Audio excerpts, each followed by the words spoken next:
Welcome back to EDH Deck Building. I am your host, Demo, and this is 10 cards you should be putting in your Commander decks, episode 9. We're starting out with one of my personal favorites, Curfew. 1 blue mana instant. Each player returns a creature they control to owner's hand. That's it. Very simple. This is a card that I think does so much for 1 mana at instant speed and sadly sees no play at all. I used to run this card back in the day because mostly Voltron decks. This is an anti-Voltron card. For only 1 mana, I'm making them because likely most Voltron decks a lot of times will only have the 1 creature. And of course, this isn't targeting. It's not targeting anyone. It's not targeting players. It's not targeting creatures. So for 1 mana instant speed, hey, just bounce your commander and all those auras, equipments are gone, whatever.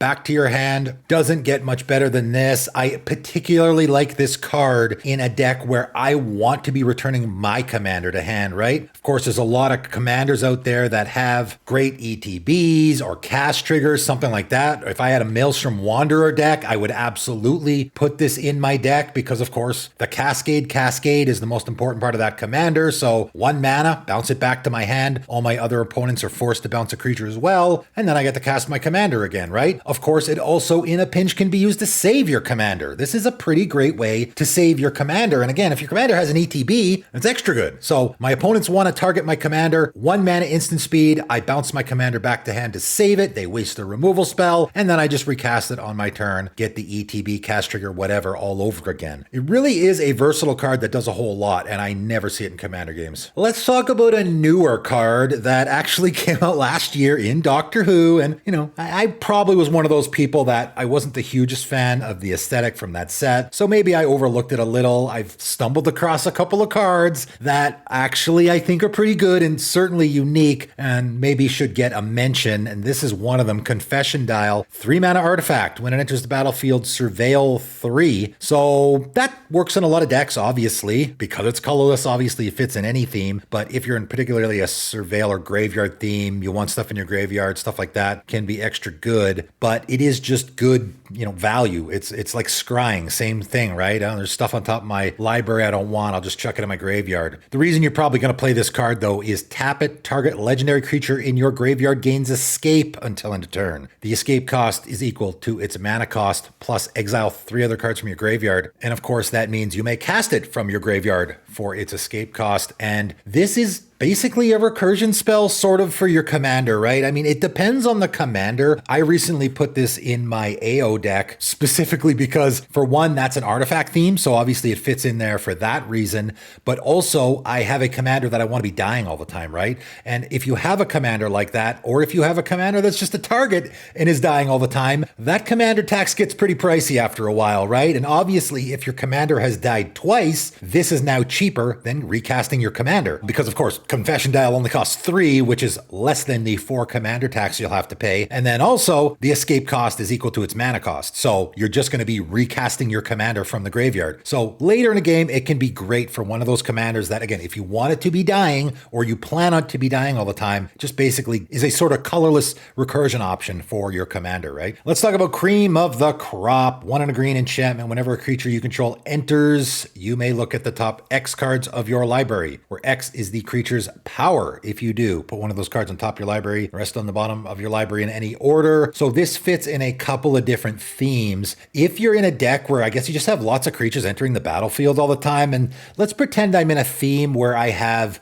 like a token theme where it's 2/2 creatures. I don't know if there's any of those in green. Maybe a Sidisi deck. Let's throw that out as an example. I got a Sidisi deck, and that's a deck where I do want to be sort of manipulating the top of my library. I'm obviously in green, and I'm going to be making those zombie tokens. When a zombie token enters the battlefield, of course, that is a creature entering the battlefield. Its power is 2, so I'll get to look at the top 2 cards of my library. There's a land on top. I don't care about that. I'll stick that on the bottom and put the creature on top of the library. Obviously, it's even better in a deck where you want to constantly be stacking the top of your library or looking at the top of your library. And obviously, there's a bunch of commanders now that are doing that. So it's just another option. You know, again, we can only have 1 card of each in our decks. This is a singleton format. So just relying on those 1 or 2 options might not be enough. If you're looking for another option, this is -1. Coming in at number 4, we got Crumbling Sanctuary, a very unique card. And in fact, it's so unique, I'm not exactly sure where you would play it. I would love to hear in the comments below if anyone's playing this in a deck currently. So, 5 mana artifact. If damage would be dealt to a player,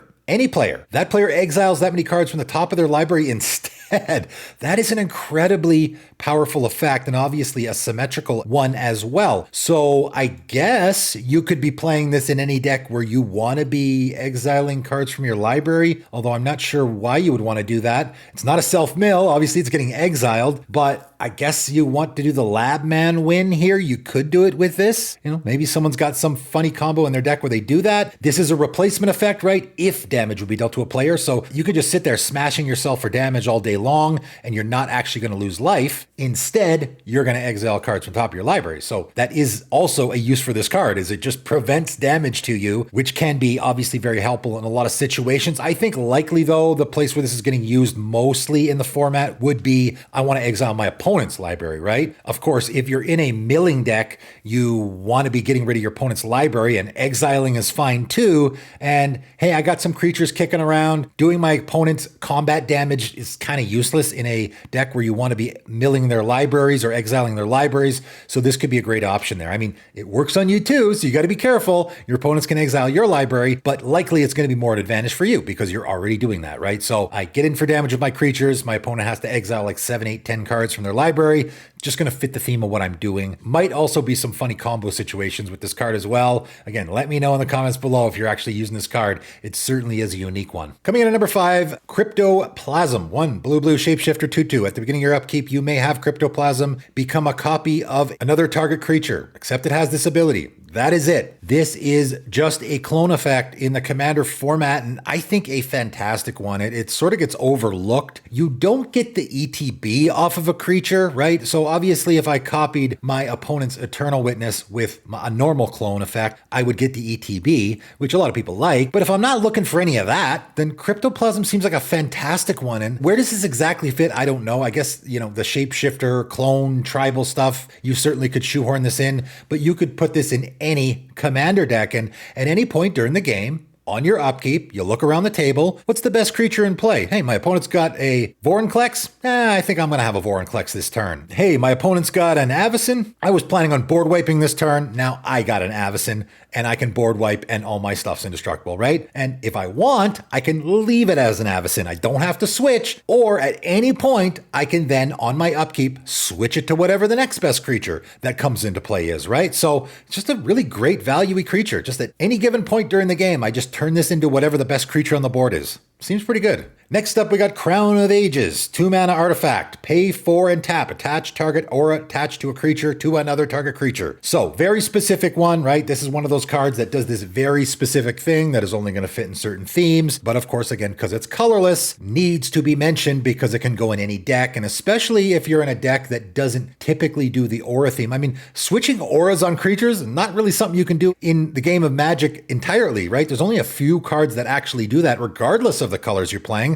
So this needs to get mentioned for that reason. But obviously, if you're in a theme, I mean, I just made an Is It deck that's doing auras, which you don't typically see. Could be a great fit there, right? Swapping around those auras. I don't really want it on that creature anymore. I want to move it over to a different creature. Being able to swap auras from one creature to another is something you don't see much, and you might want to be using this card for that reason. Speaking of swapping, coming in at number 7 is Cultural Exchange for blue sorcery. Choose any number of creatures target player controls. Choose the same number of creatures another target player controls. Those players exchange control of those creatures. So of course, this is doing the exchange thing. You can play it in any of those decks where you want to be exchanging. You want to control creatures that you don't own. You want your opponents to control creatures that you own, right? Any of those scenarios, right? We have commanders for every scenario now. So of course, any of those scenarios, this could work. But of course, this also could just be shenanigans, right? Choose any number of creatures target player controls and the same number another player controls. You don't have to be involved in this equation at all. you just want to be a troll, or, maybe it is a strategic move. Maybe you do have two players that are just doing really, really good. Just have those two guys swap creatures, right? Hey, you guys both got really powerful commanders. One guy's got an Atraxa, the other guy's got a Corvold. You guys can just swap. And of course, Atraxa is a really good creature, but it's not going to be nearly as good if someone's playing a sacrifice theme for their Corvold deck. And a Corvold is a really good creature, but isn't going to be nearly as good if someone's playing a proliferate theme. So you can, in just sort of the desperate situation, have your opponent swap creatures just to screw with them and slow them down a little, right? So is a pretty unique card that way. Speaking of unique cards, coming in at number 8, Cyclone, 2 green enchantment. At the beginning of your upkeep, put a win counter on Cyclone, then sacrifice Cyclone unless you pay green for each win counter on it. So essentially, it's cumulative upkeep, right? It really is exactly what cumulative upkeep's doing, because of course, on the next upkeep, you'll pay 2, and then the next one you'll pay 3, and so on and so forth, right? So it keeps getting higher and higher and higher. However, in this case, you'll want it to get higher, right? Because if you pay, Cyclone deals damage equal to the number of win counters on it to each creature and each player. So I'm giving this card a mention because, of course, it's very unique. It is a green card that is dealing damage, and in particular, even though this is a Cyclone, and all of those hurricane type of effects usually deal damage to flying creatures only, this is a green card that is dealing damage to all creatures. It's also an enchantment that's dealing damage. It's dealing damage to players. Like, there's so many things about this card that is entirely unique, and you just don't see. That's why I gotta give it a mention. Maybe you're in an enrage deck. You're in a deck where you want your creatures dealt damage. That's where this could be a great fit. I want my creatures to be taking damage, so I'm just gonna shoot them with my Cyclone. Hey, I'm also killing my opponent's creatures and doing my opponent's damage. Great. It's all good for me. So a lot of different neat situations I'm sure you could fit this card, but mostly I'm giving it a mention because it is just so very unique in the color of green, obviously. Let's talk about Dark Triumph. This really is one of those cards that I cannot believe it's not more popular in the Commander format because of what it's doing, but also because you can cast it for free. And of course, everyone loves being able to cast things for free in the Commander format. 4 and a black instant. Creatures you control get +2/+0 until end of turn. That's not very good, right? 5 mana instant speed. Give your team +2/+0 until end of turn is not super great. And if that was all that this card was doing, I wouldn't mention it. However, if you control a swamp, which of course, if you're playing a